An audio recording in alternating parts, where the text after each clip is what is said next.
प्यारे दोस्तों, स्वागत है आपका एक बार फिर ज्ञातवा में। और आज हम शुरू करने जा रहे हैं मल्हार का अगला चैप्टर, चेतक की वीरता। और इसके कवि हैं श्याम नारायण पांडे। सबसे पहले हम समझते हैं कवि परिचय कि कवि कौन है। कवि श्याम नारायण पांडे जी जो हैं वो वीर रस के सुविख्यात कवि थे। श्याम नारायण पांडे जी ने 4 महाकाव्यों की रचना की, जिसमें हल्दी घाटी और जौहर विशेष रूप से चर्चा में रहे। हल्दी घाटी का प्रकाशन 1939 में हुआ और इस काव्य के लिए उन्हें सर्वश्रेष्ठ सम्मान देव पुरस्कार भी प्राप्त हुआ।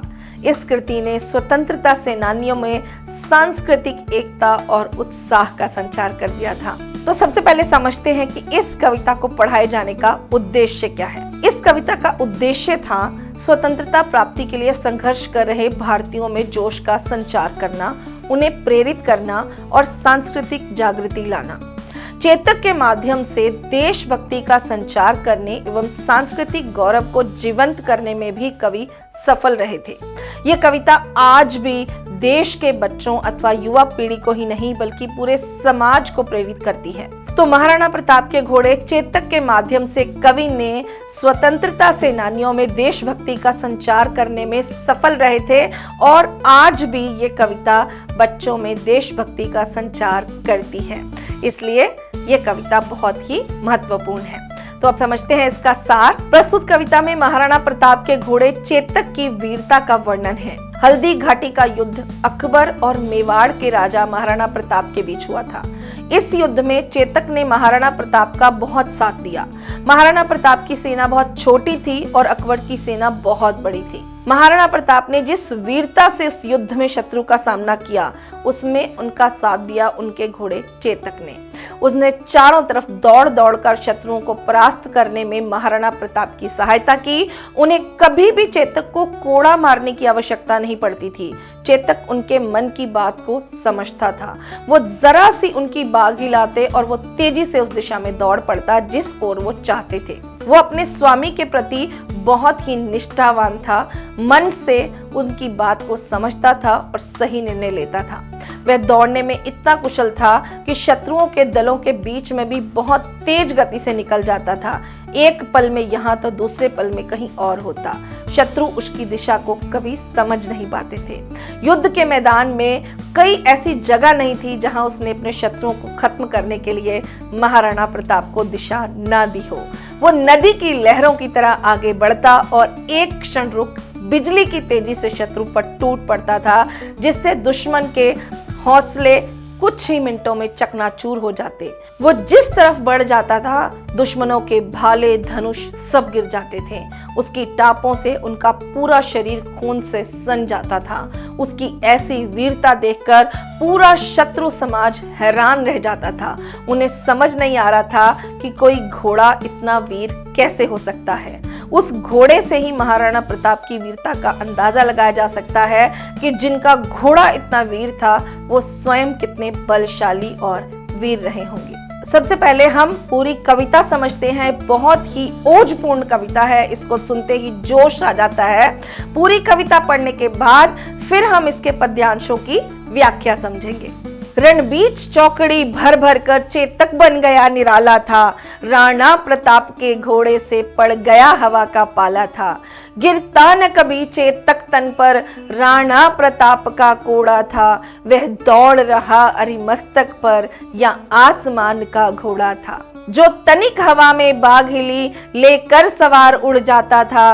राणा की पुतली फिरी नहीं तब तक चेतक मुड़ जाता था। कौशल दिखलाया चालों में उड़ गया भयानक भालों में। निर्भीक गया वह ढालों में सरपट दौड़ा कर वालों में। है यहीं रहा अब यहाँ नहीं, है वहीं रहा अब वहाँ नहीं। थी जगह न कोई जहाँ नहीं, किस अरिमस्तक पर कहाँ नहीं। वह बढ़ते नद सा लहर गया, वह गया गया फिर ठहर गया। विकराल वज्रमय बादल सा अरि की सेना पर घेर गया। भाला गिर गया गिरा निशंग, हाय टापों से खन गया अंग। बैरी समाज रह गया दंग, घोड़े का ऐसा देख रंग। अब हम एक एक करके इसके पद्यांशों को पढ़ते हैं और उनकी व्याख्या को समझते हैं। तो पहली पंक्तियां हैं, रणबीच चौकड़ी भर भर कर चेतक बन गया निराला था, राणा प्रताप के घोड़े से पड़ गया हवा का पाला था।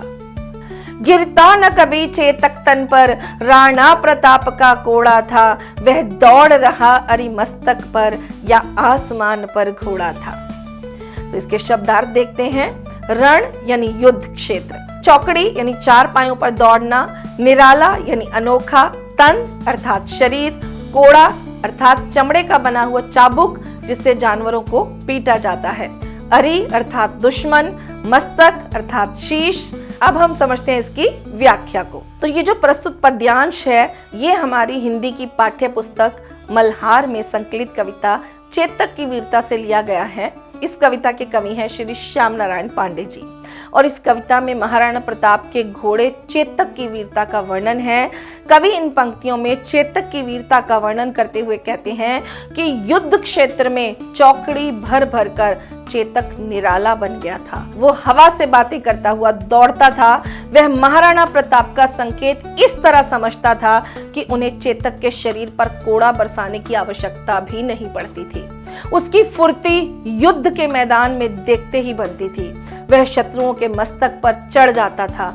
उसे देखकर ऐसे लगता था जैसे वो धरती पर नहीं बल्कि आसमान में दौड़ रहा हो। अगली पंक्तियां, जो तनिक हवा में बाग हिली लेकर सवार उड़ जाता था, राणा की पुतली फिरी नहीं तब तक चेतक मुड़ जाता था। कौशल दिखलाया चालों में, उड़ गया भयानक भालों में, निर्भीक गया वह ढालों में, सरपट दौड़ा करवालों में। तो इसके शब्दार्थ देखते हैं। पुतली यानी आंखों के ऊपर का छोटा भाग, कौशल किसी काम को कुशलता से करने की योग्यता, भयानक बहुत डरावना, निर्भीक यानी निडर, ढालों यानी वह अस्त्र जो अपने बचाव के लिए प्रयुक्त किया जाता है, सरपट बहुत तेज गति से यानी बिना रुकावट के, और करवालों यानी शस्त्रों और योद्धाओं के बीच। अब इसमें कवि कहते हैं कि चेतक इतना समझदार था कि महाराणा प्रताप द्वारा उसकी लगाम को हिलाते ही वो समझ जाता था कि उसे क्या करना है और तेजी से दौड़ पड़ता था। राणा के पलक झपकते ही वो मुड़ जाता था, अर्थात उसमें इतनी तेजी थी कि वो सरपट भागने के लिए पलक झपकने का ही समय लेता था। युद्ध के मैदान में उसका कौशल देखने योग्य होता था। वो निडर होकर भालों, ढालों और तलवारों के बीच घुस जाता था और शत्रु सेना के छक्के छुड़ा देता था। अगली पंक्तियां हैं, है यहीं रहा अब यहाँ नहीं, वह वहीं रहा अब वहां नहीं, थी जगह न कोई जगह नहीं, किस अरिमस्तक पर कहां नहीं। बहुत आसान भाषा में लिखी हुई पंक्तियां हैं तो इनकी व्याख्या हम बहुत आसानी से कर लेंगे। तो समझते हैं इनकी व्याख्या। युद्ध के क्षेत्र में चेतक अपनी फुर्ती से सबको आश्चर्यचकित कर रहा था। वो पल पल अपनी स्थिति बदल लेता था। वह अभी यहीं दिखाई देता था और पलक झपकते ही कहीं और दिखाई देता था। प्रत्येक शत्रु के मस्तक पर चढ़ चढ़कर वो त्राही त्राही मचा देता था।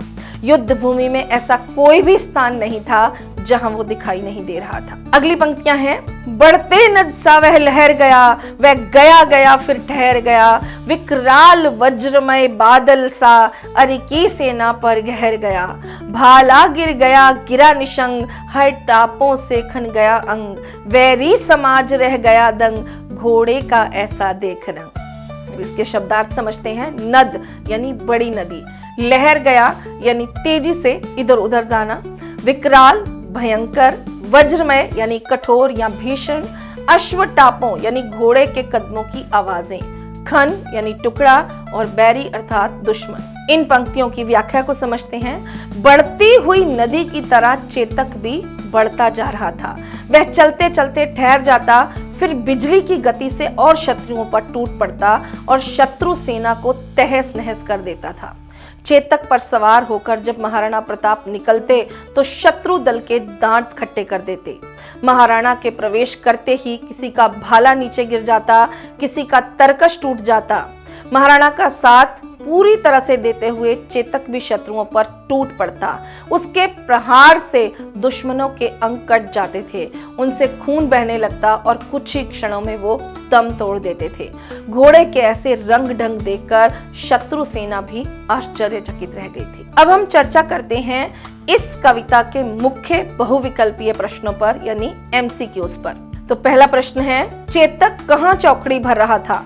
मैदान में, युद्ध के क्षेत्र में, महल में या खेत में? और सही उत्तर है ख, युद्ध क्षेत्र में। अगला प्रश्न है, वो किससे बातें करता हुआ दौड़ता था? हवा से, नदी से, समुद्र से या राणा से? और सही उत्तर है क, हवा से। अगला प्रश्न, चेतक किसका घोड़ा था? राणा सांगा का, अकबर का, शिवाजी का या महाराणा प्रताप का? और सही उत्तर है घ, महाराणा प्रताप का। चेतक किसके मस्तक पर चढ़ जाता था? अकबर के, लोगों के, शत्रुओं के या पंडित के? और सही उत्तर है ग, शत्रुओं के। अगला प्रश्न है, महाराणा प्रताप चेतक के शरीर पर क्या नहीं बरसाते थे? धागा, कोड़ा, भाला या तलवार? और सही उत्तर है ख, कोड़ा। अगला प्रश्न है, चेतक सवार के साथ कैसे भागता था? सरपट, प्यार से, धीरे धीरे, आराम से? और सही उत्तर है सरपट, यानी बहुत ही तेजी से। चेतक बहुत तेजी से भागता था। सरपट भागने के लिए चेतक कितना समय लेता था? 4 मिनट, 7 मिनट, 12 मिनट या पलक झपकने का? और सही उत्तर है घ, पलक झपकने का। चेतक पलक झपकते ही भाग जाता था। चेतक किसके छक्के छुड़ा देता था? अन्य घोड़ों के, शत्रुओं के, तलवारों के या युद्ध के? और सही उत्तर है ख, शत्रुओं के। चेतक कैसा घोड़ा था? डरपोक, कायर, आरामप्रस्त या निडर? और सही उत्तर है निडर। कवि तथा कविता का नाम लिखिए। चेतक, महाराणा। चेतक की वीरता, मुंशी प्रेमचंद। चेतक की वीरता, श्याम नारायण पांडे या एक बूंद, श्याम नारायण पांडे? और सही उत्तर है ग, चेतक की वीरता, श्याम नारायण पांडे। अगला प्रश्न है, कौन अपनी फुर्ती से सबको आश्चर्यचकित कर रहा था? महाराणा प्रताप, चेतक, राजपूत या हाथी? और सही उत्तर है ख, चेतक। अगला प्रश्न है, वह युद्ध क्षेत्र में क्या मचा रहा था? त्राही त्राही, शोर, कोलाहल या शांति? और सही उत्तर है क, त्राही त्राही, यानी जो चेतक था उसने पूरे युद्ध क्षेत्र में त्राही त्राही मचा रखी थी। अगला प्रश्न है, युद्ध क्षेत्र में वे कहाँ दिखाई दे रहा था? कहीं नहीं, इधर उधर, शत्रु से दूर या हर जगह? और सही उत्तर है घ, हर जगह। अगला प्रश्न है, वह कब अपनी स्थिति बदल रहा था? दिन दिन, हर घंटे, पल पल या हर दिन? और सही उत्तर है ग, पल पल। अगला प्रश्न है, चेतक अपनी फुर्ती से क्या कर रहा था? सबको आश्चर्यचकित, खुश, जीवित या फिर दुखी? और सही उत्तर है क, सबको आश्चर्यचकित कर रहा था। वो इतना वीर था कि उसकी वीरता देखकर सभी बहुत ही आश्चर्यचकित थे। अगला प्रश्न है, चेतक किसकी तरह बढ़ता जा रहा था? लहर, समुद्र, पानी या नदी? और सही उत्तर है घ, नदी। वो नदी की तरह आगे ही आगे बढ़ता जा रहा था और शत्रुओं का नाश कर रहा था। चेतक किस पर टूट पड़ता था? अन्य घोड़ों पर, शत्रुओं पर, राजाओं पर या सेवकों पर? और सही उत्तर है ख, शत्रुओं पर। अगला प्रश्न है, चेतक किसकी गति से आगे बढ़ रहा था? बिजली की, हवा की, पवन या आग की? और सही उत्तर है क, बिजली की। चेतक बिजली की गति से आगे बढ़ता था। अगला प्रश्न है, चेतक की टापों से किसके अंग छिल जाते थे? घोड़ों के, लोगों के, शत्रुओं के या राजाओं के? और सही उत्तर है ग, शत्रुओं के। अगला प्रश्न है, चेतक किसकी तरह गरजता था? बिजली, बादल, महाराणा प्रताप या शत्रुओं? और सही उत्तर है ख, बादल। चेतक बादल की तरह गरजता था। सभी महत्वपूर्ण एमसीक्यूज के बाद या बहुविकल्पीय प्रश्नों के बाद अब हम डिस्कस करते हैं इस कविता के मुख्य प्रश्नोत्तर। चेतक निराला कैसे बन गया था? तो इसका उत्तर है, युद्ध क्षेत्र में चौकड़ी भर भर कर अर्थात तेज गति से भाग भाग कर चेतक निराला बन गया था। अगला प्रश्न है, चेतक पर सवारी करते समय महाराणा प्रताप को क्या नहीं करना पड़ता था? तो चेतक पर सवारी करते समय महाराणा प्रताप को चेतक पर कोड़े से प्रहार नहीं करना पड़ता था। वो उनके संकेतों को भली प्रकार समझता था। अगला प्रश्न है, चेतक की टापों का दुश्मन पर क्या प्रभाव पड़ता था? चेतक की टापों से दुश्मन के दिल दहल जाते थे और उनके शरीर कट फट जाते थे। अगला प्रश्न है, चेतक शत्रु सेना पर कैसे टूट पड़ता था? तो चेतक शत्रु सेना पर बिजली का कहर बनकर टूट पड़ता था। अगला प्रश्न, चेतक शत्रुओं के बीच क्यों जाता था? चेतक शत्रुओं के बीच महाराणा प्रताप को लेकर जाता था ताकि वो दुश्मनों का नाश कर सके। अगला प्रश्न है, चेतक को देखकर क्या लगता था? तो चेतक को देखकर ऐसे लगता था जैसे वो धरती पर नहीं बल्कि आसमान में दौड़ रहा हो। अगला प्रश्न है, चेतक महाराणा प्रताप का संकेत किस तरह समझता था? तो चेतक महाराणा प्रताप का संकेत बिना किसी गतिविधि के ही समझ जाता था। महाराणा प्रताप को उसे कुछ भी कहने की आवश्यकता नहीं पड़ती थी। अगला प्रश्न है, युद्ध के मैदान में चेतक का कौशल कैसा होता था? तो युद्ध के मैदान में चेतक का कौशल देखने योग्य होता था। वो निडर होकर भालों, ढालों और तलवारों के बीच में घुस जाता था और शत्रु सेना के छक्के छुड़ा देता था। अगला प्रश्न है, राणा के पलक झपकते ही चेतक क्या करता था? तो राणा के पलक झपकते ही चेतक मुड़ जाता था, अर्थात उसमें इतनी तेजी थी कि वो सरपट भागने के लिए पलक झपकने का ही समय लेता था। अगला प्रश्न है, चेतक पल पल क्या कर रहा था? चेतक पल पल अपनी स्थिति बदल लेता था। वो अभी यहीं दिखाई देता था और पलक झपकते ही कहीं और दिखाई देता था। अगला प्रश्न है, चेतक त्राही त्राही कहां मचा रहा था? तो चेतक प्रत्येक शत्रु के मस्तक पर चढ़ चढ़कर त्राही त्राही मचा रहा था। अगला प्रश्न है, शत्रु सेना क्यों आश्चर्यचकित रह गई? घोड़े के रंग ढंग देखकर शत्रु सेना भी आश्चर्यचकित रह गई थी। अब अगला प्रश्न है, चेतक की वीरता का वर्णन अपने शब्दों में कीजिए। चेतक कविता चेतक की वीरता पर आधारित है और जो चेतक था वो बहुत ही अद्भुत और तेज गति से दौड़ने वाला घोड़ा था। उसकी तुलना बादल, हवा तथा बिजली के साथ की है। चेतक को बढ़ती हुई नदी सा क्यों कहा गया है? जिस तरह नदी बाधाओं के विपरीत अपने वेग से आगे बढ़ती है, रुकती नहीं है, उसकी तरह ही चेतक भी आगे बढ़ता जा रहा था, इसलिए उसे बढ़ती हुई नदी सा कहा गया है। अगला प्रश्न, चेतक के बलिदान का वर्णन अपने शब्दों में कीजिए। तो चेतक ने महाराणा प्रताप की जान बचाने के लिए अपने प्राणों का बलिदान कर दिया था। जब महाराणा प्रताप के प्राण संकट में थे, उस समय उसने अपने घावों की परवाह नहीं की और उन्हें सुरक्षित स्थान पर पहुंचा दिया था। अगला प्रश्न है, यदि चेतक नहीं होता तो क्या होता? इसका उत्तर है, यदि चेतक नहीं होता तो महाराणा प्रताप युद्ध में उतनी वीरता का प्रदर्शन नहीं कर पाते, क्योंकि चेतक उनकी सुरक्षा का मुख्य साधन भी था और उसकी फुर्ती और सही समय पर सही वार करने से शत्रु सेना की दुर्गति भी हुई थी। तो महाराणा प्रताप की जो इतनी कीर्ति है उसमें चेतक का भी बहुत बड़ा योगदान है। अगला प्रश्न है, चेतक के साहस, वीरता और बलिदान को कवि ने कैसे वर्णित किया है? तो कवि कहते हैं कि चेतक युद्ध क्षेत्र में शत्रुओं के बीच में घुस जाता था। वो बहुत ही बुद्धिमान और फुर्तीला घोड़ा था।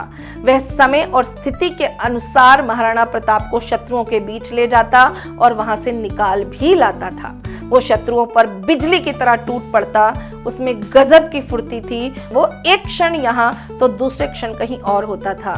शत्रु उसकी वीरता और कौशल को देखकर हैरान थे। अगला प्रश्न है, चेतक की वीरता कविता का महत्व अपने शब्दों में लिखिए कि कविता इतनी महत्वपूर्ण क्यों है, आपको क्यों पढ़ाई जाती है और इसका हमारे समाज और देश में क्या महत्व है। तो चेतक की वीरता कविता भारत के इतिहास में वीरता, निष्ठा का प्रतिनिधित्व करने वाली कविता है। महाराणा प्रताप के घोड़े चेतक की कहानी आज भी वीरता के लिए प्रेरणा स्रोत है। हल्दी घाटी के युद्ध को मुगलों ने जीत लिया था, पर वो जीत भी उनके लिए बेकार थी, क्योंकि महाराणा प्रताप को वो बंदी नहीं बना पाए थे। यह युद्ध जितना महाराणा की वीरता के लिए जाना जाता है, उतना ही उनके घोड़े चेतक की स्वामी भक्ति के लिए भी जाना जाता है, जिसके कारण महाराणा प्रताप मुगलों के चुंगल से निकलने में सफल रहे। उसने घायल होते हुए भी महाराणा को सुरक्षित स्थान पर पहुंचा दिया था। यह कविता केवल चेतक की वीरता को रेखांकित नहीं करती, बल्कि भारतीयों के अंदर सांस्कृतिक गौरव की भावना का संचार भी करती है। अगला प्रश्न है, चेतक और महाराणा प्रताप के बीच में क्या संबंध था? तो चेतक और महाराणा प्रताप के बीच में प्रेम और विश्वास का गहरा संबंध था। चेतक महाराणा प्रताप का स्वामी भक्त घोड़ा था, जो अपने स्वामी के संकेतों को बखूबी समझता था। महाराणा और चेतक के बीच इतना सामंजस्य था कि महाराणा प्रताप को चेतक को कभी भी घोड़ा नहीं मारना पड़ता। वो उसे केवल उसकी लगाम खींचते और वो उन्हें सही दिशा में सही स्थान पर पहुंचाता था। वो अपने मालिक की सुरक्षा के लिए युद्ध क्षेत्र में भालों और तलवारों के बीच में से निकल आता था और शत्रु सेना पर बिजली की तरह टूट पड़ता था। तो ये थे इस कविता के मुख्य प्रश्नोत्तर। अब समझते हैं आपकी एनसीईआरटी की जो मल्हार पुस्तक है उसके प्रश्न अभ्यास को। तो पहला प्रश्न है मेरी समझ से, इसमें आपको दिए गए प्रश्नों में से सटीक उत्तर छांटकर उसके आगे तारा लगाना है। तो चेतक शत्रुओं की सेनाओं पर किस प्रकार टूट पड़ता था? चेतक बादल की तरह शत्रु की सेना पर वज्रपात बनकर टूट पड़ता था। चेतक शत्रु की सेना को चारों ओर से घेरकर उस पर टूट पड़ता था। चेतक हाथियों के दल के समान बादल के रूप में शत्रु सेना पर टूट पड़ता था, या चेतक नदी के उफान के समान शत्रु की सेना पर टूट पड़ता था? तो इसका सही उत्तर है चेतक बादल की तरह शत्रु की सेना पर वज्रपात बनकर टूट पड़ता था। अगला प्रश्न है लेकर सवार उड़ जाता था, इस पंक्ति में सवार शब्द किसके लिए आया है? चेतक, महाराणा प्रताप, कवि या शत्रु? और सही उत्तर है महाराणा प्रताप। अब अगला प्रश्न है आप अपने मित्रों के साथ तर्कपूर्ण चर्चा कीजिए कि आपने उत्तर क्यों चुने। पहले प्रश्न का उत्तर चुनने का कारण है चेतक के बादल की तरह शत्रु की सेना पर वज्रपात बनकर टूट पड़ने का वर्णन है। हमने ये उत्तर इसलिए चुना क्योंकि कविता में चेतक शत्रुओं पर उनकी मौत बनकर टूट पड़ता था। वो जहां जाता था शत्रुओं पर बादल की तरह टूटकर उन्हें बहा ले जाता था। दूसरे प्रश्न का उत्तर चुनने का कारण है क्योंकि चेतक अपने सवार महाराणा प्रताप को पूरे क्षेत्र में ऐसे दौड़ाता था मानो उनको लेकर उड़ गया हो। अगला प्रश्न है पंक्तियों पर चर्चा। पाठ में से चुनकर कुछ पंक्तियां नीचे दी गई हैं, इन्हें पढ़कर समझिए और इन पर विचार कीजिए आपको क्या अर्थ समझ में आया। निर्भीक गया वह ढालों में, सरपट दौड़ा करवालों में। तो प्रस्तुत पंक्ति में बताया गया है कि महाराणा प्रताप का घोड़ा निडर और फुर्तीला था। वो महाराणा को लेकर ढालों के बीच में से निडर होकर तलवार से भी तेज गति से दौड़ता था और उनकी शत्रुओं से रक्षा करता था। ऐसा लगता था मानो किसी शस्त्र का उसे कोई डर ही नहीं है। अगला प्रश्न है भाला गिर गया गिरा निशंग, हाय टापों से खन गया अंग। इसका उत्तर है चेतक की वीरता का शत्रु दल पर ऐसा प्रभाव था कि उनके भाले गिर जाते थे, उनकी टापों के प्रहार से शत्रु के अंग भी क्षत विक्षित हो जाते थे। शत्रु सेना में कोहराम मच जाता था। वह महाराणा प्रताप के साथ पूरी वीरता से शत्रुओं का नाश करने में अपना योगदान देता था। अगला प्रश्न है मिलकर करें मिलान। तो कविता में से चुनकर कुछ पंक्तियां नीचे दी गई हैं, अपने समूह में इन पर चर्चा कीजिए और इनके सही भावार्थ से मिलान कीजिए। तो पहली पंक्तियां हैं राणा प्रताप के घोड़े से पड़ गया हवा का पाला था। इसका अर्थ है हवा से भी तेज दौड़ने वाला चेतक ऐसे दौड़ रहा था मानो हवा और चेतक में प्रतियोगिता हो रही हो। वह दौड़ रहा अरिमस्तक पर या आसमान पर घोड़ा था। इसका अर्थ है शत्रुओं के सिर के ऊपर से होता हुआ एक छोर से दूसरे छोर पर ऐसे दौड़ता था जैसे आसमान में दौड़ लगा रहा हो। जो तनिक हवा में बाघ हिली लेकर सवार उड़ जाता था। यानी चेतक की फुर्ती ऐसी थी कि लगाम के थोड़ा सा हिलते ही वो सरपट हवा में उड़ने लगता था। राणा की पुतली फिरी नहीं तब तक चेतक मुड़ जाता था। वह राणा की पूरी निगाह मुड़ने से पहले ही उस ओर मुड़ जाता था, अर्थात उनका भाव समझ जाता था। अगली पंक्तियां हैं विकराल वज्रमय बादल सा अरि की सेना पर घेर गया।